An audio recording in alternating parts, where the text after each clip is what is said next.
Nobody knows why the Targaryens first came to the island of Dragonstone. Old Valyria was then at the height of its power and the center of the civilized world, which ended at the Narrow Sea. Westeros was a filthy backwater with 7 kings squabbling over borders and minor glories. So much for progress. The island itself was and is nothing. It had no gold or gems to lure Valyrian nobility.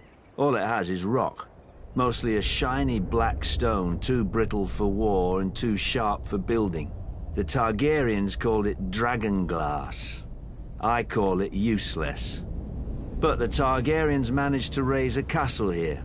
Simpletons claim they used ancient Valyrian sorcery, forgetting that the Targaryens brought a small army with them from Essos. There's no magic in strong backs, though admittedly the castle is unlike any in Westeros.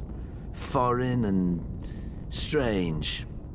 If the Targaryens ever regretted their barren outpost and longed for the comforts of home, the doom made their folly permanent.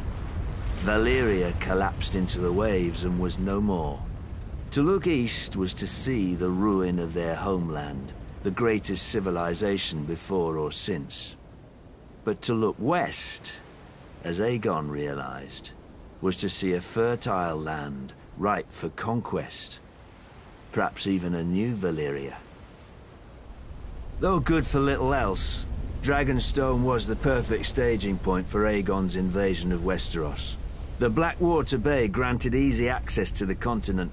The lands there were disputed by 3 kingdoms, the Reach, the Iron Islands, and the Stormlands. But their capitals were far enough away that none could mount a force before Aegon got a foothold, even if their kings had been able to stop bickering over whose problem he was. Then it was too late. Aegon had chosen his first camp well, with the bay to the east, the river to the south, and open fields to the north and west. His army would be impossible to take by surprise. A perfect site for an invasion, and one day, his capital city, King's Landing. The Doom had taught the Targaryens the prudence of refuge. After the conquest, Dragonstone became the seat of the crowned prince and heir to the Iron Throne. It would serve them well, and me ill, 300 years later after my brother Robert Baratheon rebelled against the Iron Throne and the Lannisters slaughtered the Mad King Aerys and his royal family. Robert dispatched me to deal with the last surviving Targaryen children, but before I arrived, a loyal knight smuggled them across the Narrow Sea to safety. Hatred for the Targaryens blinded Robert.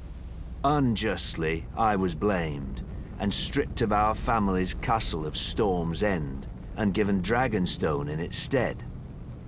Over the years, whenever I demanded my rights restored, Robert would remind me of the island's royal pedigree and pretend he was doing me honor, as if I were one of his tavern girls to be so easily deceived and dismissed. But Robert is dead, and I, Stannis Baratheon, am the rightful king of Westeros. Let the usurpers and traitors sit on the Iron Throne. From Dragonstone, I will be the dagger at their throat.